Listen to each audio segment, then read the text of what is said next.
आप सभी साथियों को जय भीम, फूल जोहार। दिल्ली के भीतर और जयपुर में भी सिर्फ एक ही चर्चा है, वो किसी भी पार्टी के नेता हो, चाहे छोटे हो चाहे बड़े हो, बस एक ही बात कह रहे हैं कि भील प्रदेश में सिर्फ अब की बार बाप चल रहा है और कोई नहीं है।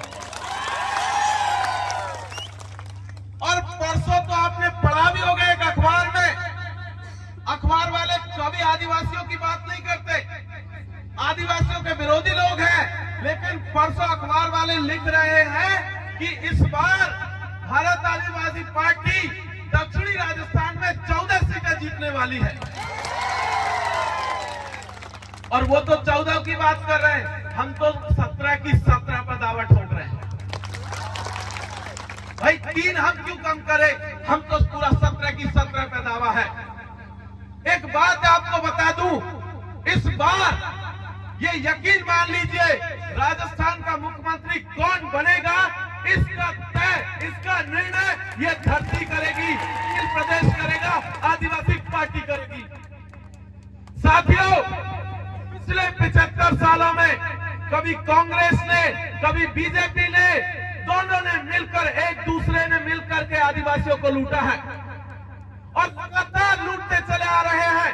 अभी भी देख लीजिए, उनका लूट का सिलसिला जारी है। एक बार कांग्रेस के लोग आते हैं, खूब लूट के 5 साल जाते हैं, फिर अगली बार बीजेपी के आते हैं और 5 साल वो लूट मचाते हैं। इस बार हमारे पास मौका है, झाड़ोल फलासिया के लोगों, ये बात गांठ बांध लीजिए, हमें पहली बार मौका मिल रहा है कि इनकी लूट को खत्म करना है। एक बात समझिए, किस तरीके की लूट इस देश में मची हुई है और आपके यहाँ पर भी मची हुई है। एक्सप्रेस बन रहा है ना आसपास से, बड़ी सड़कें बनाई जा रही है और कह रहे हैं आदिवासियों को कि आदिवासी लोग इस जमीन को सड़क के नाम कर दीजिए, सड़क बनाने वालों को दे दीजिए। और कहीं पर कहते हैं कि कोई टाइगर प्रोजेक्ट बनाएंगे, उसके नाम पर आदिवासियों की जमीन छीन रहे हैं, कहीं जो है बुलेट ट्रेन की जमीन छीन रहे। एक बात बताओ आप लोग, आप में से कितने लोगों को बुलेट ट्रेन में बैठने का मौका मिलेगा? जरा हाथ खड़ा करके बताइए भाई, कोई है जिसको मौका मिलेगा? नहीं मिलेगा। एयरपोर्ट भी तो बने हुए हैं आसपास में, उदयपुर में भी बना हुआ, और भी आसपास में एयरपोर्ट बने हुए हैं। कभी ने किसी ने जो हवाई यात्रा की है क्या आप लोगों में से? नहीं की ना। तो जमीन किसकी थी? आदिवासियों की, और छीन के ले गए दूसरे लोग। वो लोग अभी भी यही काम कर रहे हैं। अब एक बात बताइए, कांग्रेस और बीजेपी ने मिलकर के पूरे आदिवासी इलाकों को पिछड़ेपन की ओर धकेल दिया, गरीब बना करके रखा है। आपके यहाँ पर नौकरियां नहीं है। एक बात मैं अभी साथी से पूछ रहा था, फलासिया के जो लोग हैं वो बताए, फलासिया में कितने कॉलेज है भाई? सरकारी कॉलेज कितने हैं? कोई कॉलेज नहीं है, कोई कॉलेज नहीं है। तो बीजेपी और कांग्रेस के विधायकों ने क्या किया इस इलाके में? कोई कॉलेज नहीं है, तो क्या किया उन्होंने? और कहीं कोटला में कॉलेज है कॉलेज, उसमें क्या पढ़ाया जाता है? साइंस पढ़ाई जाती है क्या? नहीं पढ़ाई जाती। कॉमर्स पढ़ाया जाता है। तो एक बात बताओ, साइंस आप पढ़ेंगे नहीं तो बताओ डॉक्टर कैसे बनेंगे आपके बच्चे? साइंस नहीं पढ़ेंगे तो माता जी आप बताओ आपका बच्चा इंजीनियर कैसे बनेगा? बिना साइंस पढ़े डॉक्टर बन जाओगे क्या आप लोग? बिना साइंस पढ़े इंजीनियर बन जाओगे क्या आप लोग? तो क्या कांग्रेस और बीजेपी के लोगों को नहीं पता है कि बिना साइंस पढ़े जब डॉक्टर इंजीनियर नहीं बन सकते, तो इस यहाँ पर फलासिया में, कोटला में साइंस और कॉमर्स को शुरू किया जाए? खूब पता है, लेकिन नहीं किया। क्यों नहीं किया? क्योंकि वो नहीं चाहते कि आदिवासी का बच्चा डॉक्टर बने, इंजीनियर बने, आईएएस बने, आईपीएस बने, आईएफएस बने।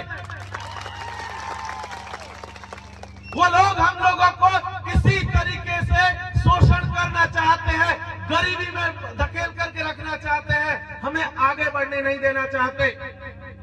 लेकिन उल्टे बीजेपी के लोगों को देखिए, कांग्रेस के लोगों को देखिए। आपके यहाँ पर तो विधायक बीजेपी का है ना बाबूलाल जी, पहले भी 2 बार रहे हैं, शायद रहे ना, 15 साल राज करते हुए हो गया। वो बताए फलासिया में कॉलेज क्यों नहीं बना? फलासिया में कॉलेज क्यों नहीं बना? फलासिया के लोगों ने रोका था क्या कॉलेज बनाने से? नहीं रोका ना, तो फिर क्यों नहीं कॉलेज बना? बाबूलाल जी से यह सवाल पूछा जाना चाहिए। कोटला में भी पूछा जाना चाहिए कि वहां पर कॉलेज में बाकी सब्जेक्ट क्यों नहीं पढ़ाए जा रहे हैं? कांग्रेस के लोगों से भी पूछा जाने, सबसे पूछा जाना चाहिए। इस बार हमारे पास मौका है हर एक सवाल का चुन चुन करके बदला लेना, हर एक चीज का हिसाब करना है इस बार। दूसरी तरफ देखिए किस तरीके की लूट मची हुई है। आप बताइए, जो नौजवान साथी पढ़ते हैं, आप बताओ भाई, छात्रवृत्ति कब से नहीं आई है? 2 साल से। आखिरी डूंगरी में आंदोलन करने गए थे, उनमें से किसी ने नहीं कहा कि भाई हमको मुख्यमंत्री बना दो और कोई दूसरा कहे कि हमको प्रधानमंत्री बना दो। ऐसा किसी ने नहीं कहा था। ये माइक भी कांग्रेस और बीजेपी की तरह ही काम कर रहा है। ये लोग अभी भी हमारे साथ नहीं हो रहे। ये माइक की स्थिति कुछ ऐसी है। नमक में पत्थर भर दिए हैं, मिर्चा में लकड़ी का भूसा भर दिया है। अब बताओ, जो लोग हमको नमक तक शुद्ध नहीं दे सकते, वो हमारे बच्चों का क्या भविष्य बनाएंगे भाई? जो नमक में दलाली कर गए माता जी, नमक में दलाली। नमक कितना चाहिए भाई? महीने भर के लिए 1 थैली। जो इंसान, जो पार्टी, जो विधायक नमक तक शुद्ध नहीं दे सकता, वो क्या हमारा भला करेगा भाई? अगर कोई भला करेगा ना हमारा, तो दिनेश भाई पांडोर है, याद रख लीजिए साथी। इसलिए याद रखने की जरूरत है।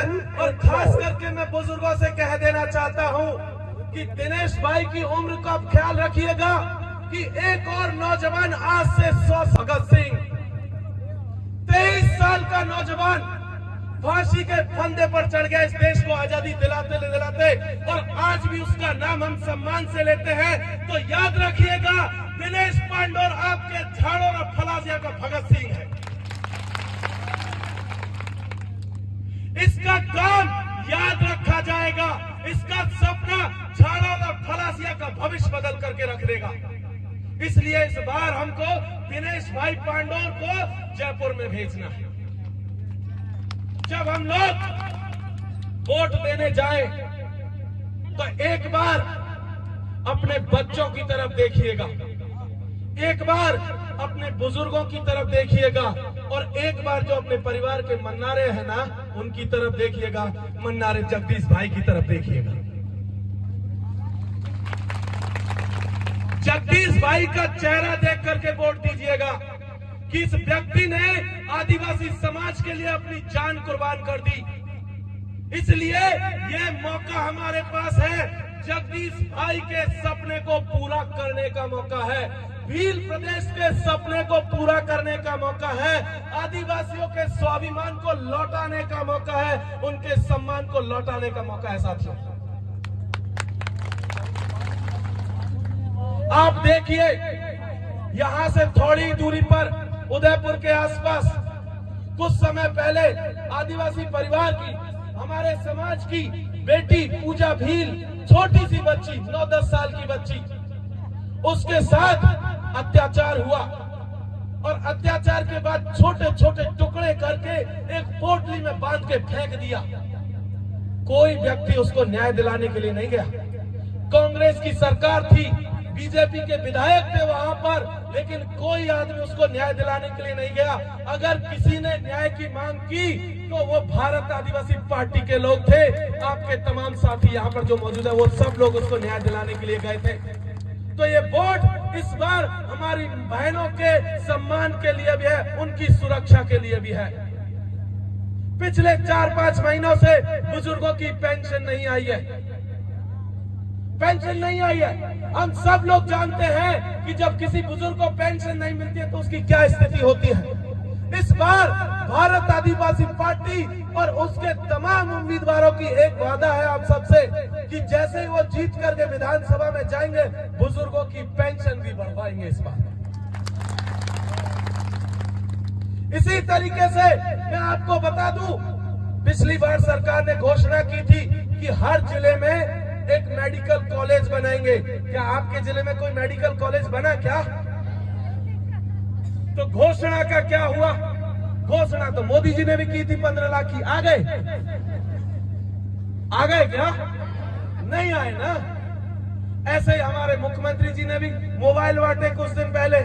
अभी हम लोग कुछ इलाकों में थे, वहां बात चल रही थी कि मोबाइल दिए जो है सरकार ने, लेकिन बोले कि मोबाइलों का करे क्या? यहाँ तो ना तो बिजली है ना टावर है। अब बताओ ऐसे मोबाइलों का करे क्या? बिना बिजली बिना टावर का मोबाइल किस काम का भाई? लेकिन वो चाहते ही नहीं है। वो चाहते हैं कि कुछ कंपनियां जो रद्दी सद्दी मोबाइल बनाती हैं उनकी दुकानदारी चल जाए, उनको खरीद करके आप में बांट दिया। बस यही उन्होंने काम किया।